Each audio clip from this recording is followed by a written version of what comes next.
वालेकुम जी, welcome back to another video another vlog. और उम्मीद करता हूँ आप सब लोग ठीक ठाक होंगे।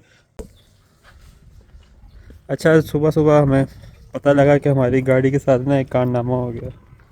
और कारनामा क्या हुआ है वो ये है,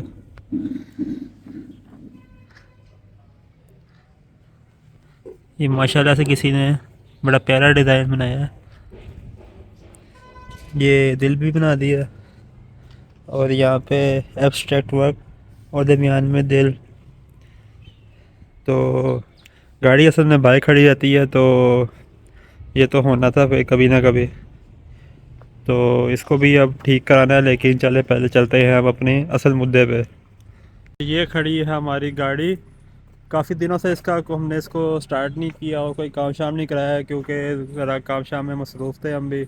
तो आज टाइम मिला था तो मैंने कहा चले इसको दोबारा से लेके चलते हैं और इसके जो अलायरिम्स रह गए थे वो डलवाते हैं। अलायरिम जो है हम वो बिल्कुल बेसिक से डलवाएंगे, कोई ज़्यादा पैसे खर्च करने का मूड नहीं है, क्योंकि गाड़ी जो है मैंने ये रिस्टोर करके सेल कर देनी है। इसको कोई मॉडिफाई करने का जो प्लान था वो कैंसिल हो गया। चलें इसको इसके कपड़े से निकालते हैं और देखते हैं कि गाड़ी स्टार्ट होती है या इसकी बैटरी डाउन हो गई है। और ये गाड़ी को जंप स्टार्ट करते हुए, क्योंकि गाड़ी स्टार्ट नहीं हो रही काफ़ी दिनों बाद। One eternity later. और ये जंप स्टार्ट करने के बाद अल्हम्दुलिल्लाह गाड़ी स्टार्ट हो गई है। पेट्रोल इसमें थोड़ा कम है, जाके सबसे पहले इसमें पेट्रोल डलवाते हैं और फिर उसके बाद इसकी सर्विस होगी, क्योंकि गाड़ी बहुत गंदी हुई है, 15-20 दिनों से खड़ी हुई थी। और जी अस्सलाम वालेकुम, हम आए हुए हैं इधर अल मजीद टायर्स पे गाड़ी के रिम लगवाने। ये रिम लगवा के हमने देखे हैं लेकिन ये अच्छे नहीं लगे, तो अब हम इनको चेंज करा रहे हैं।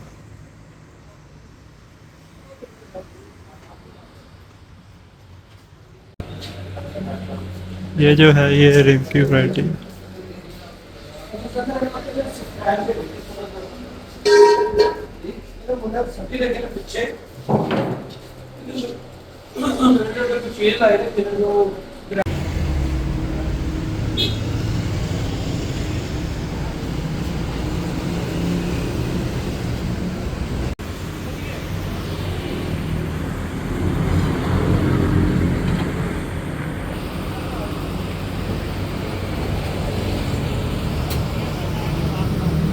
One extremely annoying shift later.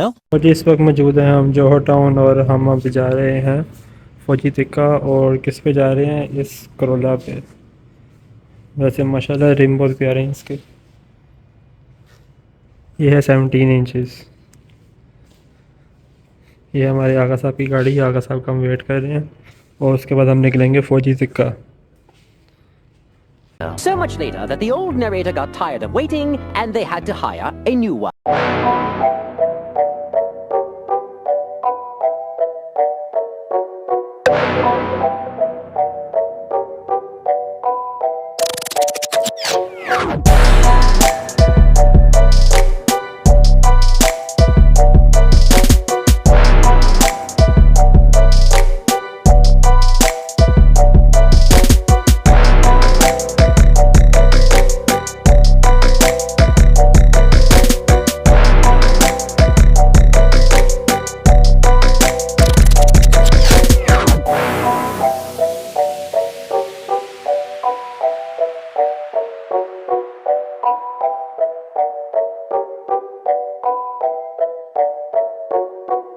The following day. तो जी अस्सलाम वालेकुम, welcome back to another video. तो जिस तरह आप लोगों को पता है कि हमने अपनी गाड़ी जो है होंडा सिटी 2001 जो मॉडिफाई की थी। मॉडिफाई मतलब ये कि हमने जो उसका रिस्टोरेशन का प्रोसेस किया था, किन हालात में गाड़ी आई हमारे पास, वो सारा हमने आपको दिखाया। उसके बाद जो उस पर काम हुए, क्योंकि गाड़ी की हालत जो थी वो काफ़ी खस्ता हाल थी। ठीक है, वो आपको मैंने सारी वीडियोस वगैरह में दिखाया था। तो किस तरह से हमने सारा उसका प्रोसेस किया, कहाँ कहाँ हम खज्जल ख्वार हुए और किस तरह हमने वो गाड़ी रिस्टोर की। तो सबसे पहले तो ये बात है कि जो गाड़ी रिस्टोर करते हुए हमें सबसे पहले जो मसला आया था वो था इसके स्पेयर पार्ट्स का। जैसा कि ये गाड़ी जो है ये है JDM। पाकिस्तान में तब सिटी की मैन्युफैक्चरिंग स्टार्ट नहीं हुई थी, वो स्टार्ट हुई थी होंडा सिटी 2003 वाले मॉडल के बाद से। तो उससे पहले जितनी भी सीटी आती थी वो सारी आती थी आपकी जापान से। तो जिस वजह से जो उसके स्पेयर पार्ट्स जो थे वो भी होते थे आपके इंपोर्टेड, तो वो आपको माशाल्लाह से मिलते भी बड़े महंगे थे और उनको ढूंढना भी एक काम था।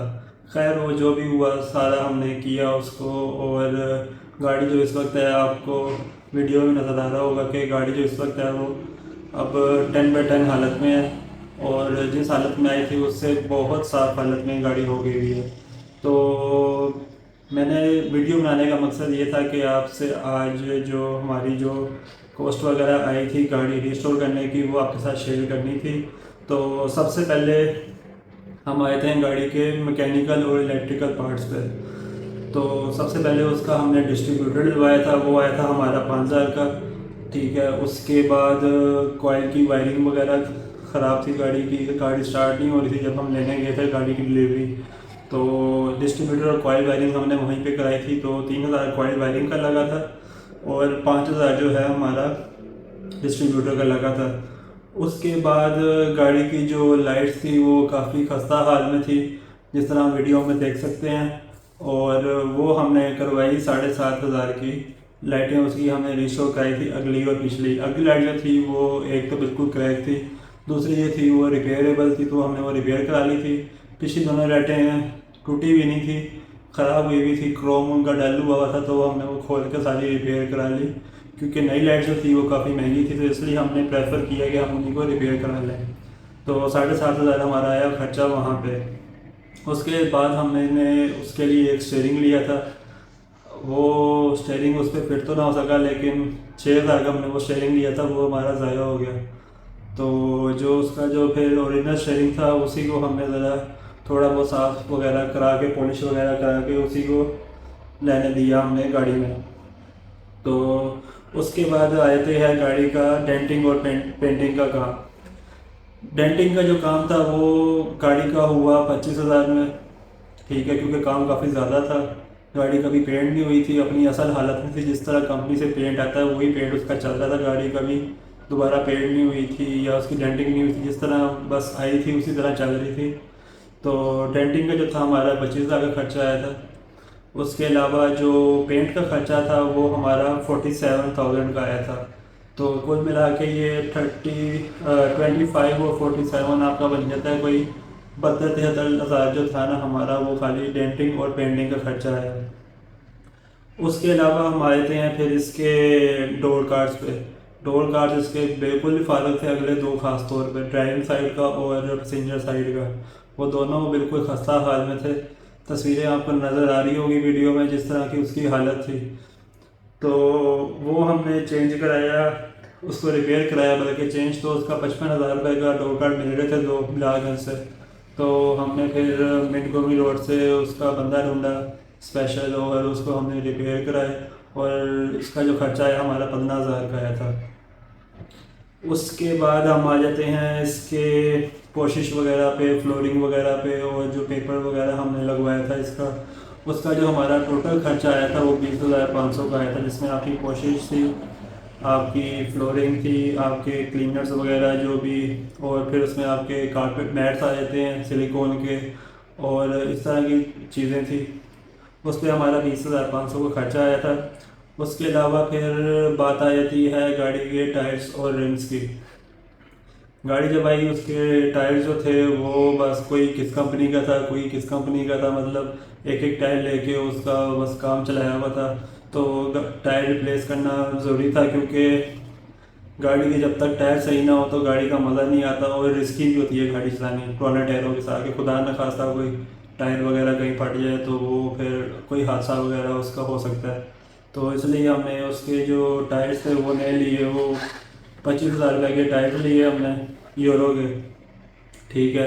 और रिम जो थे, पहले हमारा था गाड़ी को मॉडिफाई करने का प्लान, लेकिन वो जो प्लान था किसी वजह से हम आगे कंटिन्यू नहीं कर सके। तो हमने सोचा कि चलो गाड़ी को खाली एक रिस्टोर हालत में ले आते हैं और रिम जो है वो मुनासिब से लगवा लेते हैं। तो टोटल जो खर्चा हमारा टायर्स और रिम का आया वो आया 52,000 का, ठीक है। उसके बाद जो गाड़ी की फ्रंट स्क्रीन थी वो काफ़ी वो थी, ब्लरी थी, उस पर वेब्स आए हुए थे, वो जो स्क्रैचेस वगैरह होते हैं, गाड़ी की स्क्रीन जो पुरानी हो जाती है, तो वो हमने फिर उसका बफ कराया, उसका 1000 रुपये खर्चा आया हमारा। और सीट्स वगैरह की कोई वेल्डिंग वगैरह होने वाली थी, कोई नट्स, आपको पता है गाड़ी जब पुरानी वजह से जंग आया था उनमें, तो नट्स वगैरह टूट जाते हैं, तो वो हमने फिर रिपेयर्स वगैरह कराई, उस पर 1000-2000 का खर्चा आया था। उसके अलावा फिर गाड़ी के छोटे मोटे और काम थे जिन पर कुल मिला के कोई 10-15 हज़ार का खर्चा आ गया। और अगर हम इसकी टोटल कॉस्ट निकालें रिस्टोरेशन की, तो वो तकरीबन बनती है कोई 2,16,000 रुपये, जो गाड़ी के ऊपर लगा है। इसमें गाड़ी की वैल्यू अभी अलग है, जिसमें कि हमने गाड़ी परचेज़ की थी। तो 2,16,000 जो है हमारा टोटल लगा, जिसमें से 2,16,000 में से हमारा 21,000 रुपये का सिर्फ पेट्रोल लगा, क्योंकि जो ज़ाहिर बात है जब आप कॉस्टिंग निकालते हैं तो आप उसमें हर चीज़ डालते हैं कि गाड़ी को लेके गए कहाँ, ये वो, तो उस पर ज़ाहिर बात है फ्यूल एक्सपेंस भी आता है। तो वो हमारा खाली फ्यूल एक्सपेंस जो था वो 21,000 रुपये का था, क्योंकि आपको पता है लाहौर शहर कितना बड़ा है और ट्रैवलिंग वगैरह होती है, तो वो फिर 21,000 रुपये का हमारा पेट्रोल ही इसके अंदर लग गया। तो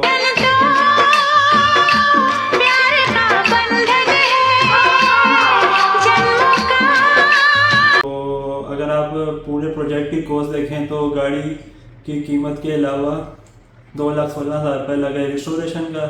और अगर इसमें गाड़ी का आप पे डिपेंड करता है कि आपको गाड़ी कितने की मिल रही है और किस हालत में है, तो लमसम हमारा जो खर्चा आया वो आया भाई 7.5 लाख रुपए गाड़ी की कॉस्ट मिला के।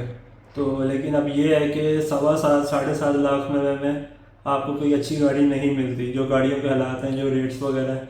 तो अब ये है कि 7.5 लाख तो हमारा लग गया, लेकिन जो हमारी गाड़ी अब तैयार होगी वो ये है कि आप गाड़ी को कहीं भी ले जाएं, किस तरह भी यूज़ करें, कोई टेंशन नहीं होगी, नई जैसी गाड़ी हो गई है।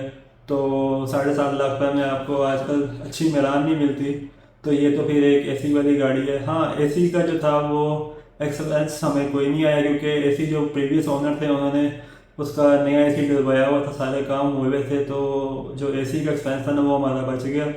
नहीं तो अमूमन ये होता है कि जो इस तरह के मॉडल्स की गाड़ियाँ होती हैं उनमें एसी का काम ही मोस्टली निकला होता है। तो बस ये आपसे मैंने को शेयर करनी थी। तो प्रोजेक्ट हमारा वो कंप्लीट हो गया हुआ है। इंशाल्लाह अगर आगे कोई हमने प्रोजेक्ट लिया तो हम उसके साथ उसको आपके लोगों के साथ शेयर करेंगे और उसका भी आपको सारा दिखाएंगे। तो उम्मीद करता हूँ कि आपको समझ आ गई होगी कि गाड़ी खुद लेके तैयार कराना बेहतर है या पुरानी गाड़ी तैयार हुई भी लेना। वैसे होता ये है कि अगर आप गाड़ी खुद तैयार करते हैं ना तो आपको श्योरिटी होती है कि आपको पता होता है कि आपने कौन कौन से काम गाड़ी के करा लिए हुए हैं, तो उसकी आपको टेंशन नहीं होती।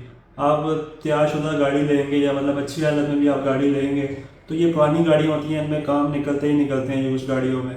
तो बेहतर यही है कि आप अगर आपके पास बजट भी कम है और आपने गाड़ी भी अच्छी रखनी है तो आप कोई हल्की गाड़ी ले लें, मतलब कोई जिस पे मैकेनिकली गाड़ी ठीक हो, इंजन वगैरह उसका ठीक हो, बॉडी के काम जो होते हैं वो गाड़ी के हो जाते हैं।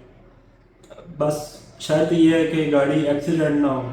जिस तरह ये गाड़ी थी ये एक्सीडेंट नहीं थी, जेन्युइन हालत में थी, अपने पेट वगैरह इसका जो भी था जितना बुरा मर्जी था, लेकिन गाड़ी एक्सीडेंट नहीं थी, अपनी जेन्युइन हालत में थी, इसलिए उसका हमें इतना मसला नहीं हुआ।